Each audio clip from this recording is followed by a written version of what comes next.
Oke, langsung saja ya saya akan melakukan demo untuk aplikasi ini ya, menjalankan aplikasi ini. Pertama kita buka dulu webnya. Nah, setelah kita buka webnya, tampilan pertama adalah tampilan utama yaitu login untuk username dan password.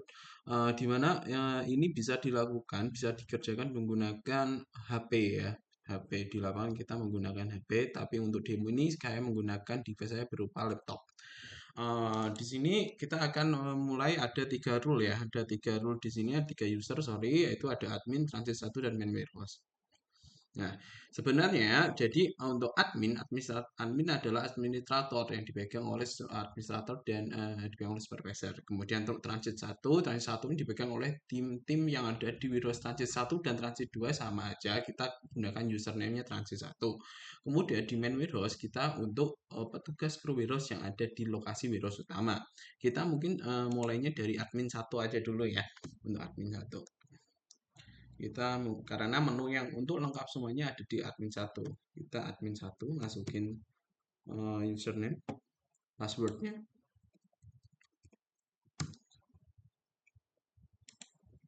Nah, tampilannya pertama adalah seperti ini, di mana untuk admin sistem ya, admin ada admin sistem, terdiri dari ini adalah untuk usernya, namanya apa, kemudian ada dashboard, kemudian ada 5 menu. Achievement, input assessment. Nah, yang pembedanya adalah di sini untuk administratornya dia punya beberapa semua menu yang ada di aplikasi ini, di mana ada yang membedakannya adalah verifikasi dan master data. Nah, kemudian kita mulai aja ya. Untuk pertama adalah master data. Master data ini apa sih? Master data ini adalah sebuah aplikasi, sebuah menu yang digunakan untuk mendaftarkan supplier dan nama barang. Karena apa? Karena biasanya untuk sebuah supply chain itu dia untuk suppliernya udah terdaftar di beberapa database-nya ERP perusahaan. Kemudian juga untuk barang-barangnya juga biasanya udah barang-barang itu tertentu aja. Tapi tidak memungkinkan untuk ada pengiriman barang di luar master data gitu. Nah, jadi kita ambil kondisi proporsionalnya dulu, makanya kita ada supplier. Nah, kita ada penambahan supplier. Kita ambil contoh aja kita ketika mau mendaftarkan nama supplier ya. Di sini nak kita mendaftarkan misal contoh nama suppliernya adalah supplier Weir gitu ya.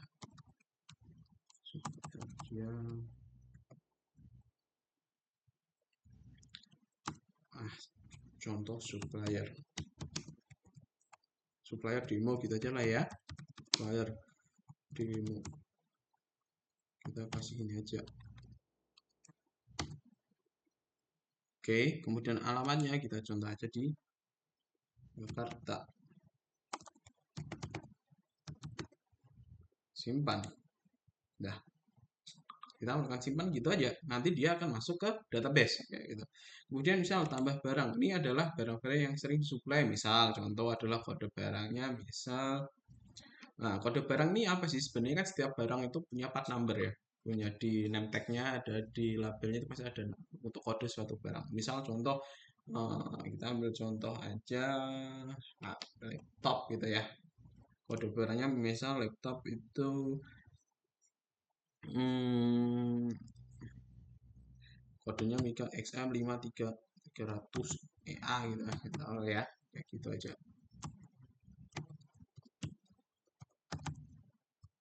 Udah. Nah, barang laptop. Satuan satu deskripsinya adalah laptop so gaming Asus gitu lah. Simpan. Nah, ini akan masuk ke database. Nah, fungsi si administrator adalah untuk menginput master data, kemudian untuk memverifikasi manual. Memverifikasi manual nanti akan saya jelaskan lebih lanjut. Ya, untuk shipment, input shipment, kemudian input shipment, monitoring sebenarnya bisa, tapi kan dia bukan responsibilitas si admin system. Kita lockout aja ya. Kita lanjut ke user yang utama yaitu transit ya. Pakai passwordnya kita masukin dulu, username-nya.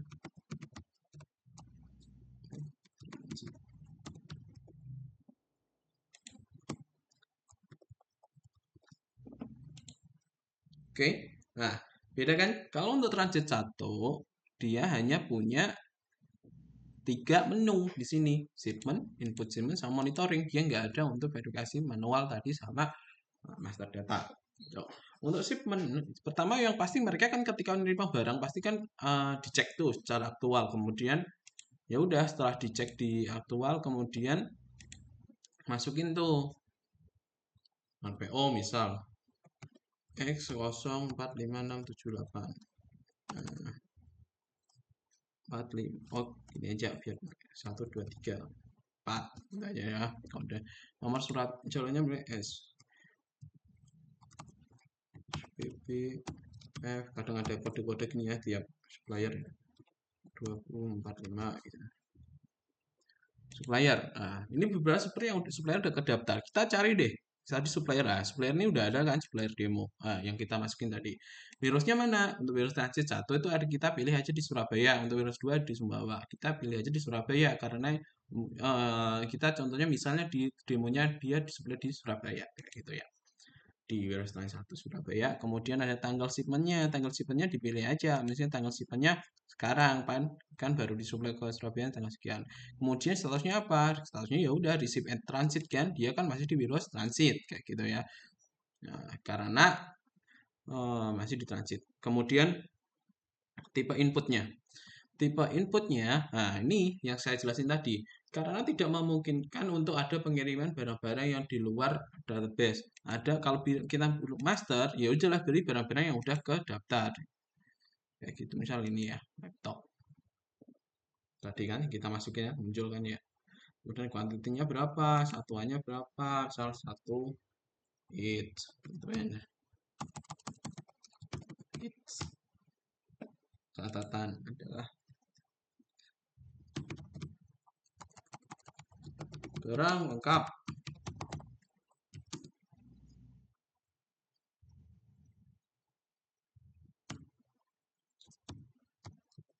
Kemudian pengiriman ke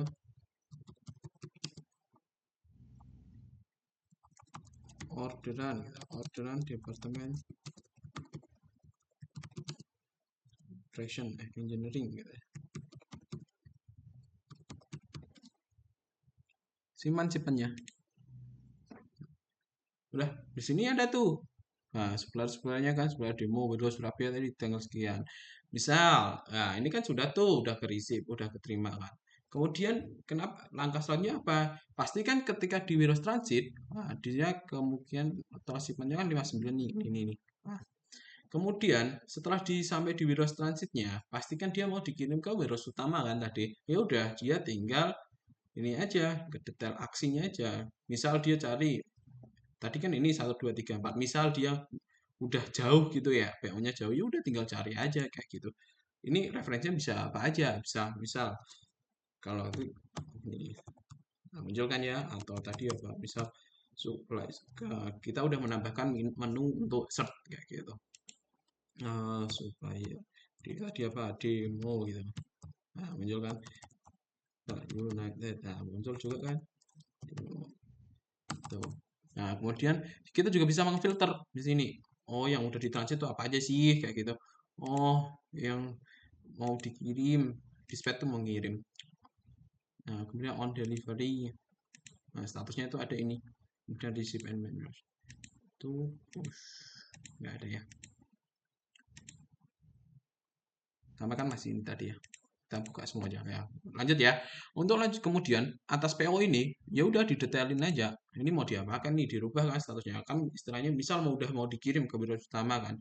Biro update-nya adalah ya dia kan masih di biro Surabaya kan. Nah, on delivery to main warehouse kayak gitu. Kemudian masukkan catatan. Ya udah, ini catatan-catatan aja yang ini. Mungkin ikut manifest.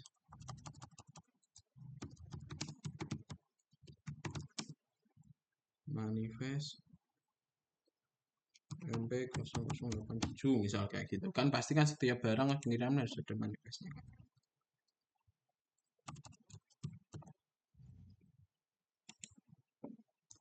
Truk plat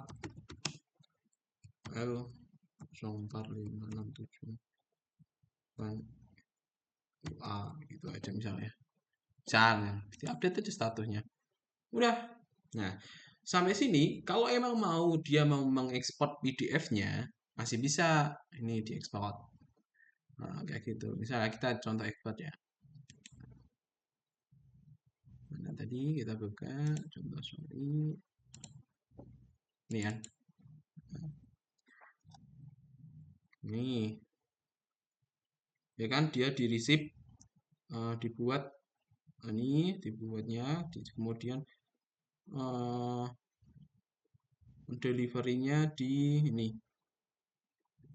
transit satu kan tadi kan kayak gitu ya. Pertama di receipt transit kemudian delivery jadi ke bawah gini. Ini update terupdate nya itu ya. Balik lagi mana tadi ya. Di edge. Nah, habis itu udah deh. Kan ini udah statusnya mau di on delivery toh. Udah di on delivery kan. Nah, kemudian tugas di trans 1 udah selesai tuh. Kemudian nah sekalian aja ngomong di sini. Kemudian di transit. Kadang kan nggak menutup kemungkinan tuh mereka terima barang-barang yang manual, istilahnya yang nggak terdaftar, entah itu paketan orang kah, entah itu orderan yang istilahnya dia nggak barangnya nggak belum masuk manifest, belum masuk sistem ataupun database system ataupun supply-nya belum masuk ke database system kayak kan itu pasti pasti perlu di verifikasi terlebih dahulu. Ya udah kita misal ambil kita contoh aja misal ada paketan ya ada paketan orang dikirim ke situ dan untuk mungkin ada barang-barang buku atau apa gitu ya yang mau dikirim ke office utama kayak gitu dari dari head office mau dikirim ke cabang istilahnya kayak gitu. Misal kita ambil contoh kayak gitu aja. Kemudian nomor PO-nya pasti nggak ada kan karena nggak ada orderan, nggak dibeli sama si purchasing kan pasti. Nah, itu cuma kiriman aja. Ya udah kita masukin aja apa yang di situ misal manual gitu aja lah ya atau barang JNE gitu ya. Kadang kan atau apa RPO biasanya ya ini karena ya ini mereka terserah-serah aja. Nah itu fungsinya nanti si administrator untuk verifikasi gitu. JNE ya. 0124. Nah, nomor surat jalannya ini bisa nomor IC biasanya kan. Nah, gitu. Suppliernya kan gak jelas tuh. Nah, ya udah kita pilih aja tadi pilih suppliernya ekspedisi gitu aja. Nah, jadi kita udah terapin nih untuk barang-barang manual kita taruh aja ekspedisi. Ini kan nggak jelas nih suppliernya apa kan. Karena kan nggak tahu tuh yang ngirim pihak warehouse di sana kan cuma lihat oh ini barangnya dari sini udah gitu aja. Nah, pilih warehouse tujuannya kan warehouse utama kan ya. Tujuannya di warehouse Surabaya dulu. Ya, misal di Sumbawa gitu aja. Dia kan nyampe di Sumbawa, misalkan di supply-nya di Sumbawa. Kemudian tanggal shipment-nya mungkin hari ini juga. Kemudian pertama receipt and transit kan pasti kan diterima. Jadi ceritanya ini barang ini dikirim ke Biro Sumbawa dan nanti teruskan ke Biro Utama. Nah, itu. Ini sambil dilihat ya ini ada 59 nanti pasti akan bertambah. Ini terutama nih yang manual pending nih ya. Nah, pilih barangnya apa? Manual. Karena nggak jelas kan barangnya apa. Nah, barangnya tulis aja di sini. Misal, oh, kan nggak tahu tuh dalam kardus kan pasti. Ntar, tulis aja di situ baju seragam. Buku aja lah, buku. Di manualnya buku tahunan apa gitu lah ya. Quantity 1 terusnya poli dan tambahan dari head office gitu ya untuk departemen service GA itu aja lah. Ya udah disimpan aja kalau kayak gini. Nah lihat ya manual pendingnya ada 7 ya kita simpan. Nah Kemudian manual pending aja 8. Apa sih itu? Nah, tapi total shipmentnya berubah tadi. Dia 59 jadi 60. Kenapa? Ya udah berarti ada 60 yang udah terrecord kayak gitulah ya. Tapi dia masih ada 8 yang manual. Dia belum diverifikasi. Nah, itu tugasnya dari ini kan bisa dilihat tuh si supervisor bisa ngecek, oh ada barang aneh nih masih 8 hari ini ya. Tugasnya si administrator tadi. Kita logout ya sampai sini ya. Nah, kita logout. Kemudian, misal saya akan demokan sebagai seorang administrator. Kita masuk.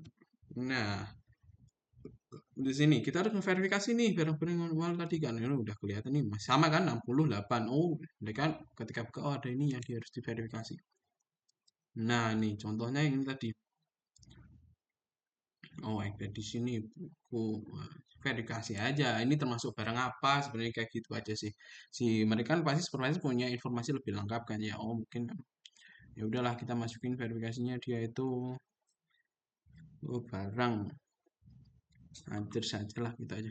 Supaya masuk ke sistem. Toh kan dia udah jelas kan verify. Jadi ini fungsinya untuk memverifikasi bahwanya tidak ada barang-barang yang aneh yang mau dikirim. Kita ke filter dulu. Nah, udah kan? Berkurang kan? Nah, kita logout kembali deh ya. Kita masuk ke transit satu lagi. Nah, si transit satu tuh kan juga ngecek juga tuh dia. Oh, udah diverifikasi ternyata yang kemarin tuh. Nah, ini kan. Kita cek tuh. Diverifikasi. Nah, detail barang manual verified. Nah, ini statusnya diverifikasi sama si supervisor. Nah, dari sini ya udah tinggal misalnya ceritanya dia udah mau dikirim juga nih, udah mau dikirim. Ya udah tinggal warehouse. Tadi kan udah Sumbawa tuh, dia kan mau dikirim ya udah on delivery, dispatch. Misal dia dispatch tuh kalau udah jelas ya, kalau bedanya kalau dispatch tuh udah jelas barang ini mau dikirim tapi belum berjalan tuh. Nah, ya gitu. Misal di dispatch dulu ya. Oke, nih dispatch.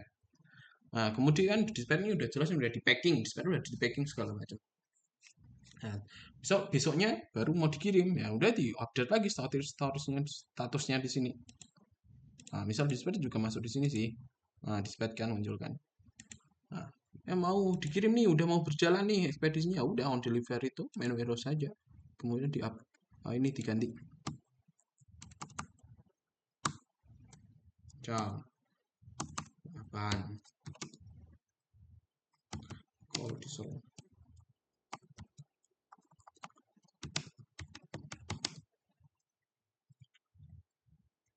7654.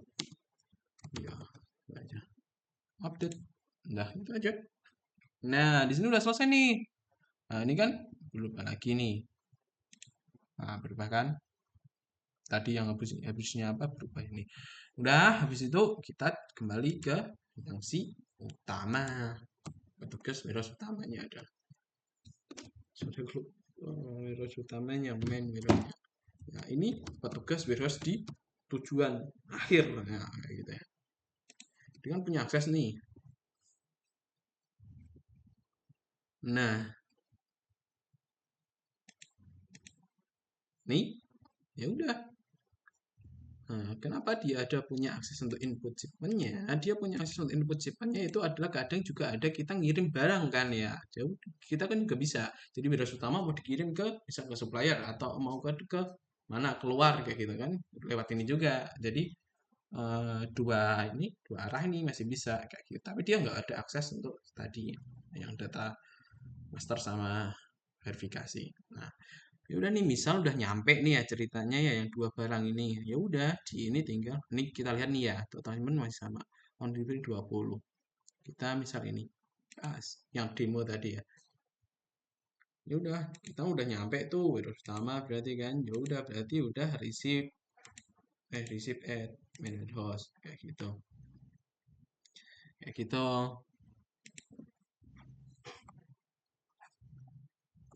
Barang aman lengkap. Nah, tuh update aja status tas kayak gitu ya. Ya udah, misal dia ngecek lagi tuh. Nah, berubah kan? Requirement 35. Kemudian, oh ini yang tadi, yang ekspedisi tadi, yang manual, barang manual. Dicek nih, jelas utama kan ya. Kemudian receive and man warehouse. Misal barangnya lengkap, aman, kan udah dicek tuh. Ada status. Ya, gitu. Dan kebaca juga kan ini. Nah, untuk tanggalan ke generate otomatis lah ya ini, ke generate otomatis. Kemudian eh, ya mereka juga berubah lagi kan 36. Mungkin ada status lagi tuh, ada close. Nah, misal close. Nah, bisa juga di close kan. Ya, close ini adalah apa? Kadang kan ketika ngirim barang tuh pasti ada tagihan ya, ada invoice segala macam. Ketika semua urusan semua udah kelar semua kan harus di close. Kayak gitu. Misal oh secara penagihannya udah kelar segala macam, oh tidak ada komplain dari user. Oh, intinya udah beres semua harus di close ya. Nah, close. Don't invoice. Kayak gitu. Nah, itu kan ini nggak ngaruh apa-apa karena ini untuk pergerakan aja, tapi ini sekalian kita konfirmasi close. Itu juga untuk yang tadi bisa misal sama aja lah ya, non invoice kayak gitu aja. Atau biasanya kalau ini kan barang manual tadi itu kan nggak bayar istilahnya, pengiriman biasa kan, nggak dari supplier istilahnya. Ya berarti tinggal ini ya, barang sudah diterima user. Kadang kan barang juga ngedown dulu di warehouse kayak gitu kan. Ini setelah kayak gini udah dikasih ke user. Update aja. Nah, kayak gitu. Nah, kita coba ya, kita ekspor PDF-nya. Oke. Nah, ini kemudian ini tadi kemudian tadi apa yang kita ini demo ini juga kita ekspor. Coba ya, kita cek. Kita buka dulu. Ini ya, JNE tadi. Nah, jelas kan? Dia jelas nih dari pertama di transit di bawah, kemudian delivery man, kemudian main warehouse-nya diterima, kemudian close kayak gitu. Statusnya barang sudah diterima user kayak gitu. Ya tadi catatannya ini barang lengkap, aman, ikut manifest ini kayak gitu. Nah, ini mau ke record di sini. Nah, begitu. Nah, ini pun tetap sama kan ya. Nah, jadi untuk fungsi-fungsinya saya rasa udah cukup ini saya menjelaskannya. Saya logout. Nah, pun ada notif ini. Oke, saya rasa cukup untuk penjelasannya. Kurang lebihnya mohon maaf. Wassalamualaikum warahmatullahi wabarakatuh.